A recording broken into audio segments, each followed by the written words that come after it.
ধানের শীষের পাশাপাশি জুলাই সনদের পক্ষে হাঁ ভোট দেওয়ার আহ্বান জানিয়েছেন বিএনপির চেয়ারম্যান তারেক রহমান। রংপুর শহরের ঈদগাহ মাঠে নির্বাচনী জনসভায় তিনি বলেন, সময় এসেছে বাংলাদেশের মানুষের ভাগ্যের পরিবর্তনের। রংপুর অঞ্চল নিয়ে দলের পরিকল্পনার কথা তুলে ধরে ক্ষমতায় গেলে যত দ্রুত সম্ভব তিস্তা ব্যারাজ নির্মাণের ঘোষণা দেন বিএনপি চেয়ারম্যান।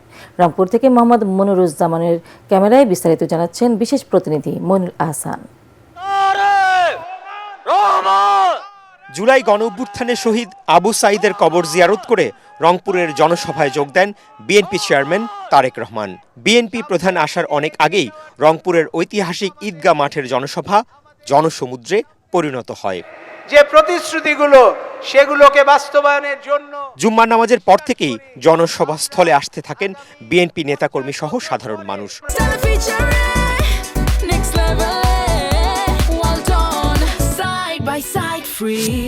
রচনা করতে যাচ্ছি। রংপুর বিভাগের ৮ জেলা থেকে আসা নেতাকর্মীদের উপস্থিতি ছড়িয়ে পড়ে গোটা শহরে। পথের দুধারে অবস্থান নেওয়া নেতাকর্মী সাধারণ মানুষের ভিড় ঠেলে তারেক রহমানের লাল সবুজের বাসকে জনসভা স্থলে পৌঁছতে রাত ৮টা বেজে গেলেও ভাটা পড়েনি নেতাকর্মী সাধারণ মানুষের উৎসাহ উদ্দীপনায়। বক্তব্য রাখতে গিয়ে তারেক রহমান রংপুরকে সম্ভাবনাময় অঞ্চল উল্লেখ করে বলেন, রংপুরের মানুষের ভাগ্য ফেরাতে প্রয়োজন সঠিক নেতৃত্ব। এই দেশকে গড়ে তুলতে হলে আমাদের সকলকে একসাথে পরিশ্রম করতে হবে এবং আমরা যদি সকলে একসাথে ঐক্যবদ্ধ থাকি, আমরা যদি সকলে একসাথে পরিশ্রম করি, তাহলে এই উত্তরাঞ্চল, এই রংপুর বিভাগ কখনোই ওই যে মঙ্গাপীড়িত বলে কোনোভাবেই এটা থাকতে পারে না, অনুন্নত বলে উন্নয়নের ছোঁয়া নেই বলে কোনোভাবেই এটা থাকতে পারে না। এই অবস্থার আমরা এইবারে ইনশাল্লাহ পরিবর্তন করতে পারবো আপনাদের যদি সমর্থন আমাদের সাথে থাকে, আপনাদের সমর্থন ধানের শীষের পক্ষে থাকলে ইনশাল্লাহ এই পরিস্থিতির পরিবর্তন আমরা এইবারে ইনশাল্লাহ করব। ফ্যাসিস্ট আওয়ামী লীগ সরকার জনগণের ভোটের অধিকার কেড়ে নিয়েছিল উল্লেখ করে তারেক রহমান বলেন, এখন সময় এসেছে বাংলাদেশের মানুষের ভাগ্য পরিবর্তনের। এই এলাকাটি কৃষি প্রধান এলাকা, এই এলাকায় এই সমস্যাটা রয়েছে এবং এই সমস্যাটি সমাধানের জন্য কাজে হাত দিয়েছিলেন শহীদ রাষ্ট্রপতি জিয়াউর রহমান।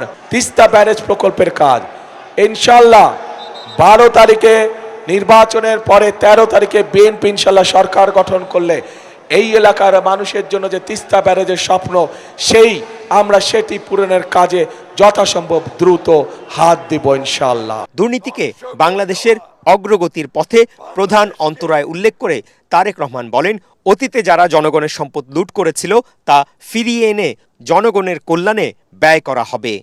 দুর্নীতি চেপে ধরতে হবে, টুটি চেপে ধরতে হবে। আমরা দেখেছি বিগত 16 বছর উন্নয়নের নামে মেগা প্রজেক্ট হয়েছে। যদি মেগা প্রজেক্টটি শুধু হতো আমাদের আপত্তি ছিল না, কিন্তু আমরা দেখেছি কিভাবে মেগা প্রজেক্টের নাম করে মেগা দুর্নীতি করা হয়েছে। লুটপাটকৃত অর্থ আমাদেরকে চেষ্টা করতে হবে বিদেশ থেকে দেশে ফিরিয়ে নিয়ে এসে মানুষের কাজে ব্যবহার করা। ধানের শীষে যেমন সিলটা দিবেন 12 তারিখে, একই সাথে আপনাকে যে দ্বিতীয় ব্যালট পেপারটি দিবে হ্যাঁ এবং না, সেখানে হায়ের পক্ষে দয়া করে আপনারা রায় দিবেন। জামায়াত ইসলামের প্রতি ইঙ্গিত করে তারেক রহমান বলেন, অতীতে বিএনপি সরকারের অংশ থাকার পরও এখন তারা নানা অপপ্রচার চালাচ্ছে। 90 পরবর্তী রংপুর বিভাগে জাতীয় পার্টি এবং পরবর্তীতে আওয়ামী লীগের একচ্ছত্র আধিপত্য দেখেছে এই অঞ্চলের মানুষ।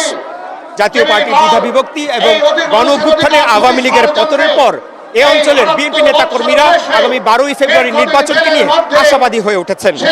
তাদের প্রত্যাশা, তারেক রহমান ম্যাজিকে আগামী 12ই ফেব্রুয়ারি নির্বাচনে ধানের শীষ এই অঞ্চলে বিপুল বিজয় অর্জনের পথে রয়েছে।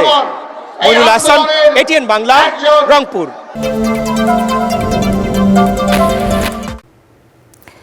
যাদের আত্মত্যাগের কারণে অনেকে দেশে ফিরে এসেছেন, এখন তারাই জুলাই স্বীকার করতে চান না, বিষয়টি লজ্জার বলে মন্তব্য করেছেন জামায়াতে ইসলামীর আমির ডাক্তার শফিকুর রহমান। ফেনী, নোয়াখালী, লক্ষ্মীপুর ও কুমিল্লায় আয়োজিত নির্বাচনী জনসভায় তিনি বলেন, দেশের রাজনীতিতে অতীতের পরিবারতন্ত্রকে লাল কার্ড দেখাতে চায় জনগণ। নতুন বাংলাদেশ বিনির্মাণে 11 দলীয় জোট প্রার্থীদের বিজয়ী করতে নেতাকর্মীদের ভোট কেন্দ্র পাহারা দিয়ে ফলাফল নিশ্চিত করে ঘরে ফেরার নির্দেশ দেন জামায়াত আমির। আমাদের প্রতিনিধিদের পাঠানো তথ্য ছবিতে আরো জানাচ্ছেন মাসুদ রানা। বারবার উচ্চারিত করে। চট্টগ্রামে নির্বাচনের সফরের অংশ হিসেবে ফেনীর সরকারি পাইলট উচ্চ বিদ্যালয় মাঠে জনসভায় যোগ দিয়ে দিনের কর্মসূচি শুরু করেন জামায়াতে ইসলামের আমির ডাক্তার শফিকুর রহমান। এ সময় তিনি বলেন, ভোটে জয়ী হলে দেশের রাজনীতি থেকে পরিবারতন্ত্র মুছে দেওয়া হবে।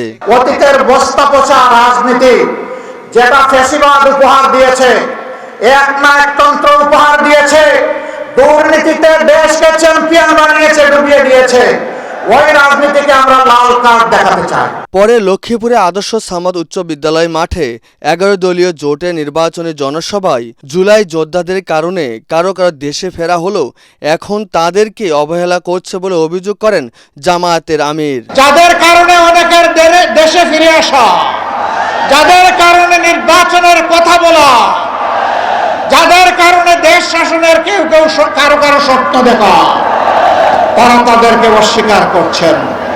লজ্জা, লজ্জা, এটা মেনে নেওয়া যায় না। জনগণ যদি তাদের পবিত্র মূল্যবান ভোট দিয়ে এই জোটকে, এই ঐক্যকে নির্বাচিত করে, আমরা কথা রাখবো ইনশাআল্লাহ। আমরা যুবকদের স্বপ্নের অগ্রগামী বাংলাদেশ দেখতে চাই। কুমিল্লা লাকসাম স্টেডিয়ামের নির্বাচনী জনসভায় শফিকুর রহমান বলেন, ফ্যাসিবাদ মুক্ত বাংলাদেশ গড়তে হলে জুলাই যোদ্ধাদের আরও কাজ করার সুযোগ দিতে হবে। এরপর টাউন হল মাঠে জনসভায় তিনি বলেন, জুলাই পরবর্তী সময়ে জামায়াতে ইসলাম কোনো মামলাবাজি করেনি, তবে অন্য একটি দল নীরবে চাঁদাবাজি করেছে। জনগণের ভোট নিয়ে কেউ যদি অন্য কোনো চিন্তা করেন, এই যুবকরা সিংহ হয়ে গর্জন করবে। সিংহের থাবা সামাল দিতে পারবেন না। সুতরাং নিজের চাওয়া কারো ভোটের দিকে হাত বাড়াবেন না। সে স্লোগান হচ্ছে, আমার ভোট আমি দিব, তোমারটাও আমি দেব না, এই দিন এখন আর নাই। এ সময় প্রত্যেককে গণভোটে হা ভোট দেওয়ার আহ্বান জানান জামায়াতে ইসলামের আমির। মাসুদ রানা, এটিএন বাংলা। বৈষম্যহীন ও জবাবদিহিমূলক বাংলাদেশ গড়ার অঙ্গীকারে 36 দফার নির্বাচনী ইশতেহার ঘোষণা করেছে জুলাই অভ্যুত্থানের মধ্য দিয়ে গড়ে ওঠা জাতীয় নাগরিক পার্টি এনসিপি। তারুণ্য ও মর্যাদা নির্ভর ইশতেহারে গুরুত্ব পেয়েছে জুলাই সনদের আইন ও বিচার নিশ্চিত করা, মানবতা বিরোধী অপরাধের শাস্তি নিশ্চিত করা ও স্বাস্থ্য ও শিক্ষার উন্নয়ন এবং অর্থনৈতিক সংস্কার। ইশতেহারে উঠে এসেছে একই কার্ডে সকল সুবিধা নিশ্চিত করা, ন্যূনতম 100 টাকা মজুরি ও মূল্যস্ফীতি নিয়ন্ত্রণের বিষয়। 11 দলীয় জোট সরকার গঠন করলে এই ইশতেহার বাস্তবায়ন করা হবে জানান এনসিপির আহ্বায়ক নাহিদ ইসলাম। তরিক ইসলামের রিপোর্ট। 24-এর প্রজন্ম একটা নতুন প্রজন্ম আকারে বাংলাদেশে আবির্ভূত হয়েছে। ফলে রাজনৈতিক, অর্থনৈতিক, সামাজিক, সাংস্কৃতিক জায়গায় আমরা এই প্রজন্মকে কিভাবে কাজে লাগাবো, এ কারণে তারুণ্য আমাদের অন্যতম প্রধান এজেন্ডা। 11 দলীয় জোটে থাকলেও দলগতভাবে নিজেদের নির্বাচনী ইশতেহার ঘোষণা করেছে জাতীয় নাগরিক পার্টি এনসিপি। তারুণ্য এবং মর্যাদাকে প্রাধান্য দিয়ে অগ্রাধিকার ভিত্তিতে বাস্তবায়নযোগ্য 36 দফার এই ইশতেহার হয়েছিল ফ্যাসিবাদের সময়ে মানুষের ন্যূনতম মানবাধিকার। দলটির আহ্বায়ক নাহিদ ইসলাম বলছেন, ক্ষমতায় গেলে জুলাই গণহত্যা সহ বিগত সরকারের সময়কার গুম, খুন ও মানবতা বিরোধী অপরাধের বিচারে কমিশন গঠন করা হবে।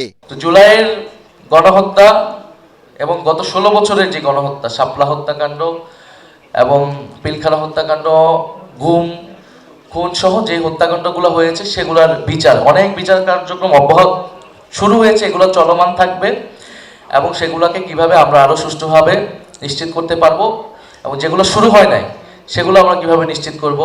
জনপ্রতিনিধি ও সরকারি কর্মকর্তাদের সম্পদের হিসাব জনসম্মুখে প্রকাশ করতে চালু করা হবে হিসাব দাও পোর্টাল।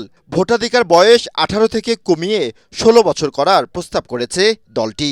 কর জিডিপি বাড়ানোর মাধ্যমে স্বাস্থ্য ও শিক্ষা খাতের উন্নয়ন করা হবে বলে উল্লেখ করেন নাহিদ ইসলাম। 5 বছরে 75% শিক্ষা প্রতিষ্ঠান জাতীয়করণ এবং উচ্চশিক্ষায় 6 মাসের বাধ্যতামূলক ইন্টার্নশিপের কথা বলছে দলটি। ভারতের সাথে আমাদের যে সীমান্ত হত্যা, বর্ডার কিলিং ইস্যু, যেটা বাংলাদেশের সৃষ্টির পর থেকে যে সমস্যার এখনো সংকট হয়নি, আন্তর্জাতিক নদী সমূহের পানির ন্যায্য হিস্সা, এছাড়া জুলাইয়ের যারা খুনিরা রয়েছে, শেখ হাসিনা সহ যারা আওয়ামী লীগের যারা অপরাধী রয়েছে তাদেরকে ফিরিয়ে আনা, অসম চুক্তি সহ সকল বিদ্যমান ইস্যুতে কূটনৈতিক ও রাজনৈতিক পর্যায়ে সর্বোচ্চ দৃঢ় ভূমিকা নেওয়া হবে। প্রয়োজনে আন্তর্জাতিক সংস্কার আদালতে যাওয়া হবে। সাধারণ মানুষকে স্বস্তি দিতে মুদ্রাস্ফীতি 6% নামিয়ে আনা এবং ঘন্টায় 100 টাকা ন্যূনতম মজুরি নির্ধারণ করার সুপারিশ করেছে দলটি। এছাড়া টিসিবির ট্র্যাকের লাইনের পরিবর্তে ডিজিটাল কার্ডের মাধ্যমে পণ্য প্রদানের ঘোষণাও স্থান পেয়েছে ইশতেহারে। আমরা বলতেছি যে একটা ইউনিক কার্ড আমাদের দরকার, নাগরিক কার্ড, যেখানে এনআইডি যেটা আমরা সেটাকেই একটা নাগরিক কার্ড হিসেবে, যেখানে আমার সব ধরনের সুযোগ সুবিধা সেই একটা কার্ডের মাধ্যমে প্রত্যেকটা নাগরিক পাবে, তার জন্ম থেকে মৃত্যু পর্যন্ত তার একটাই আইডেন্টিটি হওয়া উচিত।